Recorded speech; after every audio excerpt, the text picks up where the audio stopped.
Menurut peristiwa pembangkangan ruang ganti sebelum lawan Arab Saudi dikomandoi Jay Izzez dan Tom Haye, maka dapat diambil kesimpulan para pemain bermain semi autopilot, artinya hanya sebagian mengikuti instruksi pelatih dan sebagian lagi inisiatif dan strategi sendiri, di mana Marcheng atas instruksi Jay dan Haye bermain lebih ke tengah depan dan bukan melebar di sayap tengah seperti mana kemauan Sinteyong.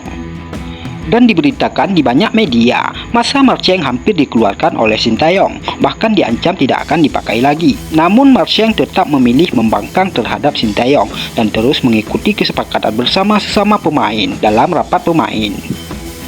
Bahkan gambling, karena kalau tidak cetak gol bakalan dijadikan kambing hitam oleh Sinteyong.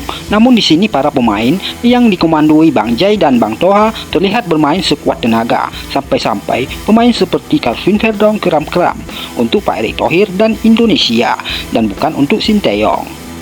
Di mana kembali diceritakan setelah Pak Erick Thohir mengeluarkan statement siap undur diri saat sehabis kalah lawan Jepang. Kemudian setelah itu Pak Erick Thohir dihampiri Bang Toha, di mana Bang Toha berjanji akan mengkonsolidasi para pemain untuk bersatu hati sekuat tenaga untuk bersama Pak Erick Thohir merealisasikan proyek Pildun.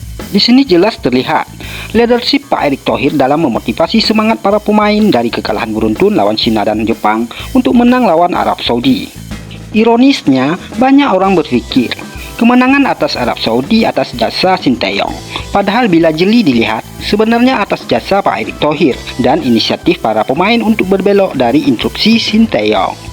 Faktanya memang seperti itu. Saat lawan Jepang selesai dan Chan padamu negeri, terlihat Verdong dan Mr. Toha paling menahan amarahnya.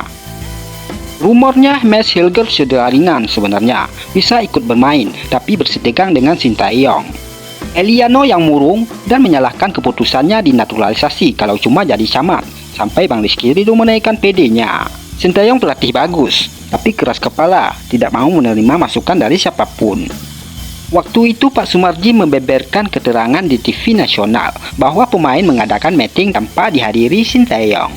Dari hasil meeting itulah para pemain mengatur strategi sendiri, bukan dari instruksi Sinteyong.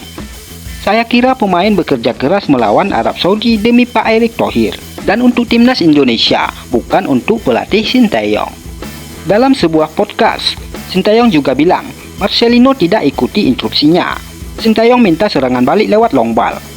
Kalau dicek rekaman, para pemain sudah mencoba, namun selalu tidak berhasil menjaringkan gol pakai skema tersebut. Akhirnya pada pakai strateginya sendiri, dan terbukti 2 gol PS Arab Saudi memang tidak berasal dari serangan balik long ball, sesuai kemauan Sinteyong. Seharusnya pendukung sepak bola itu harus tahu tentang sepak bola. Di luar sana banyak klub-klub hancur gara-gara pemain tidak cocok dengan pelatih. Mau sehebat apapun pelatihnya, jika para pemain tidak bersemangat untuk main, maka tidak akan maksimal. Pak Erick itu segudang pengalaman. Dia tahu apa yang harus dia lakukan. Dia pun tidak mau terjadi hal yang demikian. Gara-gara mempertahankan satu orang dan hancurlah harapan yang besar. Ketua Umum PSSI, Erick Thohir, terang-terangan mengatakan sudah melakukan pendekatan kepada gelandang Royal Antwerp, Jairo Ridward, untuk dinaturalisasi menjadi warga negara Indonesia.